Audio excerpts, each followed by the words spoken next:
we are at Adepticon, and we have, I think, 4 interviews planned today. 4. 4, that's right. We actually had tried previously to film a battle report, but let's just say my list wasn't. Steve was a nice, friendly guy and brought a nice list. This is Reiner72, by the way. We'll get him to a second. But anyways, he brought a nice, friendly list, and then I had to custode it. It would have made a good battle report, and you guys would have got mad at me. I do want to say, though, I told him not to bring that list before Adepticon, and he said, and he even brought it to a narrative campaign event. All right. Anyways, we have enough bad talking about the him. legend himself, Reiner72. Hello.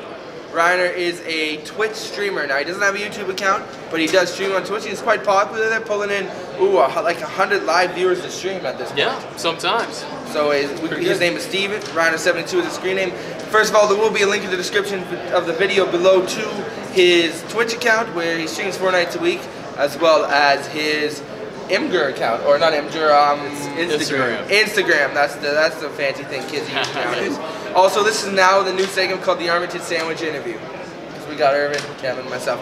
All right, Steve, tell us a bit about yourself, where you're from, what you do, and all that jazz. Let's see. I'm Steve, Reiner72, as already been said. I'm out of Kansas City. More of a painter. Got into wargaming probably about 7-8 years ago now. Just kind of on a lark, and then I started getting into painting too. Never look back. Never look back. No. The bank account drained, the excitement went up. Yeah, well, that's about how it goes every time, right? All right, so you're a creative streamer now. If you don't know what Twitch is, I'm sure you all know what Twitch is. But Twitch is a platform where most of the time people will film themselves playing video games. Specifically, stuff like League of Legends is very popular. Dota, and basically any game that can be played on a computer, and now even on a PS3 can be live streamed onto Twitch. But they have a creative section which opened up, I want to say 1.5 years ago, 2 years ago, where it was allowing non-video game stuff. And those are things such as cooking, playing music, playing music, building video games, and so forth. Now there was a creative section that is specifically devoted to painting now, and miniature painting, no doubt. So Reiner started on it. In fact, we started streaming real quickly as well. But Reiner, I was late night looking for something to watch while I was doing some hobbing, and Reiner popped up. And then I think I was your 3rd follower. I think that's right. Followed up by number 5, I believe. Yeah, so it's pretty close. Number 5, yeah. And man, it was some good stuff. So Reiner, how did you get started on Twitch? What do you like about Twitch? What don't you like about Twitch? What was some of the drawbacks to you twitching and all that jazz? Got into Twitch kind of, again, on a lark. My wife tricked me into doing it. After I'd been watching a lot of these guys paint and learning how to do some of their techniques and kind of upping my game. So then I was like, hey, I've got to start painting. And my wife's like, hey, would you like to put that on Twitch? So I said, sure. And then I got addicted to it. Now I do it like 4 nights a week, so that's been a blast. Meeting a lot of new people, picking up a lot of techniques, all that stuff. Really enjoy it. It's a great community. That's the best part. And as far as drawbacks, I've been trying to cram in as much knowledge as I can about videography and taking pictures and making sure I don't paint off frame, things like that. So it's been a blast. Yeah, you know, and you had mentioned previously you were sometimes a bit anxious about putting yourself on stream and so forth. And I'm sure lots of people like that. I myself am lucky enough to have never struggled with social anxiety or anything like that. I struggle with other things, but like for somebody, maybe a bit good for you sometimes. Yeah, sometimes I say stuff and do stuff I probably shouldn't in public. But like you have certainly overcome that, and certainly there are people who might be watching this video who are thinking maybe they want to start a YouTube channel or a Twitch channel, and they have those. So how did you decide, or what helped you to overcome these? I just started doing it. I threw myself out there. People were really positive, really supportive, and just got on camera every time and got through it, and that's basically how I did it. I just focus on my painting, focus on talking to a great community of friends, and that's how it worked for me. And here I am almost 1.5 years later.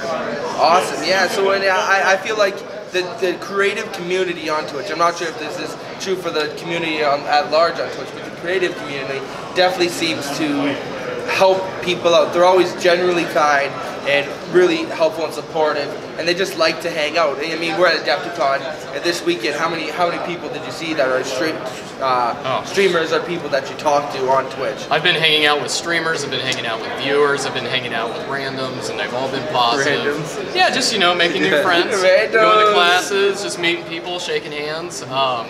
I've been hanging out with Flickster, Lathius, Nikki Coles, AB6 Scott, these two. Key Lime's over there. Key Lime. Hey, Key Lime. Just waving at people and seeing everybody walk around. It's been great, especially putting faces to names a lot of times. So now, speaking of Adepticon, this is your first one? Yes, it is. This is my first Adepticon. How did you like it? It was a blast. Like I said, it took a lot of classes. I've been meeting a lot of people, spent a lot of money. Again, bank account draining away, so I'm going home a little lighter. Yeah. A little lighter. I wish. Definitely not go home a little lighter. Oh my goodness, the food in America. Whew. We went out to dinner. We went to Texas de Brazil, which is a Brazilian steakhouse. Let me tell you what, when they're just gonna come shave these high quality meats as much as you want, that night was not a good sleep. Yeah, I stuffed myself, and then it was a lot of tossing and turning. We'll put it that way. But it was so worth it. I would do it again. Oh yeah. That top sirloin, that cut. All right, so on Twitch, you are known as the green and purple guy, because you have a specific faction called the Liquefactors. At this point, there's going to be some photos showing you what we mean about the Liquefactors. We apologize if they're not the best photos we took with the lighting we had, but now tell us about the Liquefactors. I know people always ask you, it's one of the most popular questions you have. Or they would do what I do first. They're like, nice death guard. Nice death. That's what most people do. Yeah. Definitely they come at it, they're green. And who and why are the Liquefactors? How'd you come up with the paint scheme? Give us a bit of information about So the paint scheme was inspired by manga artists, specifically Hirohiko Araki, because he uses mathematical equations to determine his color complements.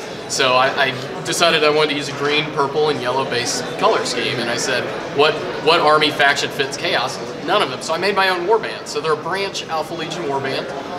They specialize in researching biological and chemical warfare, although they are still undivided. So far. Yeah. Well, you said they had the Marcus Lanesh, right? Some of the guys do. All right. Yeah, some of them. So, yeah, they're definitely on their way down. Their Chaos Lord, Cassius Asclepius, he's a former apothecarian turned trader, and he leads them into whatever they need to do, and kind of their current shtick is that they're gathering up various like demons and Nurgle-based infections and stuff, so maybe they can weaponize that, sell it, etc. So terrorizing the galaxy one planet at a time. Awesome, the Liquefactors, and I know you had mentioned you had picked some of the paint you use and whatnot off of watching other streamers. And you kind of use that to your knowledge, which is what Twitch Creative is about.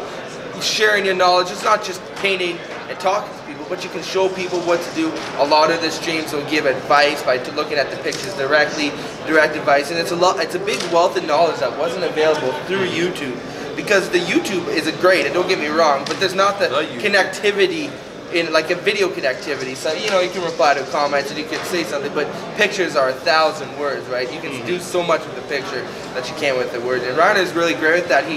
He's really up for helping you, and he's giving his advice, and he has come leagues.